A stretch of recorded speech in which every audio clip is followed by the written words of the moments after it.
Mom's life, but I wanted to convert to my dad.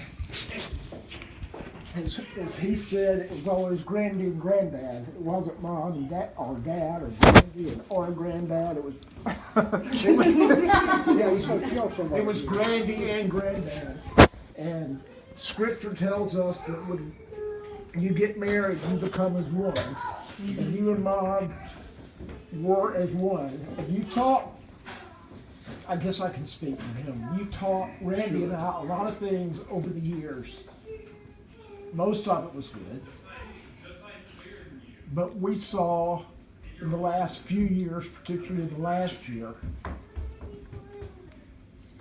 a man, a husband, and a dad whose heart was broken little by little every day.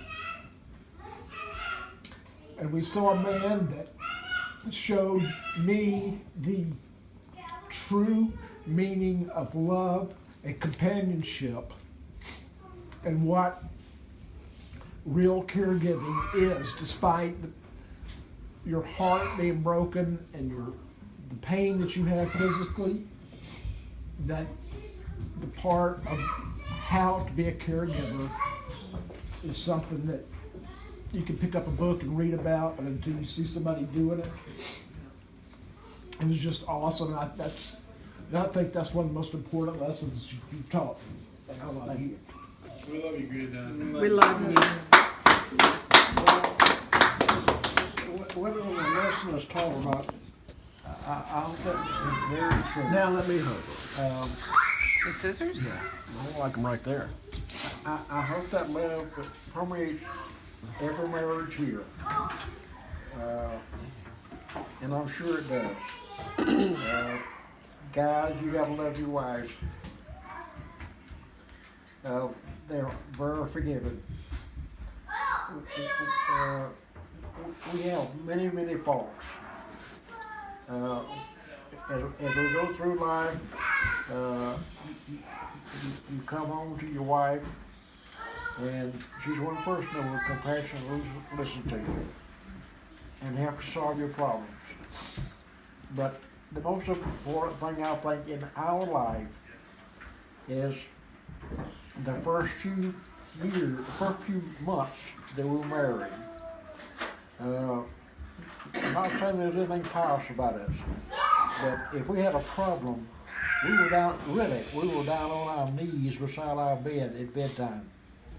You know, reconciling those differences, whether it was between us, whether it was matters or whatever difficulties there might be. And that was the kind of beginning we had 68 years ago. And God has been good to us. Look at this. And I said the other day, I was telling, I guess, a dozen people or more that it's not about Bob. It was certainly not about me. But you could look at this family as a testimony to what God can do. I said, it doesn't matter about race, creed, color. We're all of it. And people have seen this, not just recently, today, but they have seen this in our lives for the last 5, 6, 7, 8 years.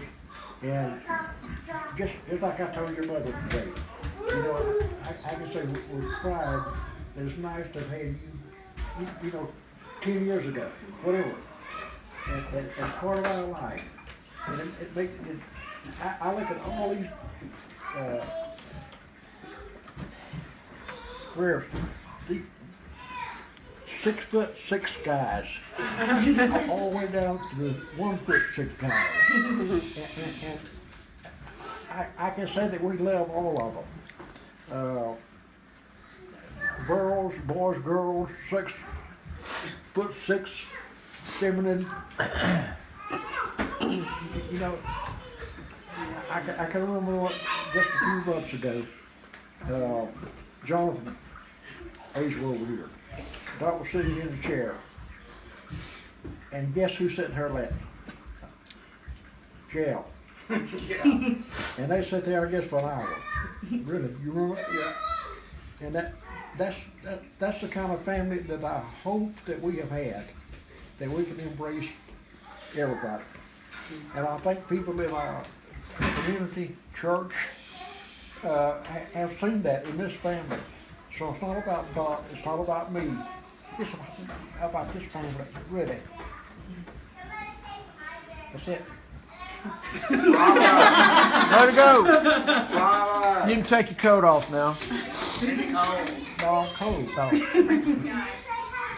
Why don't you grow a beard? What? Why don't you grow a beard? It's no shave November. Now, what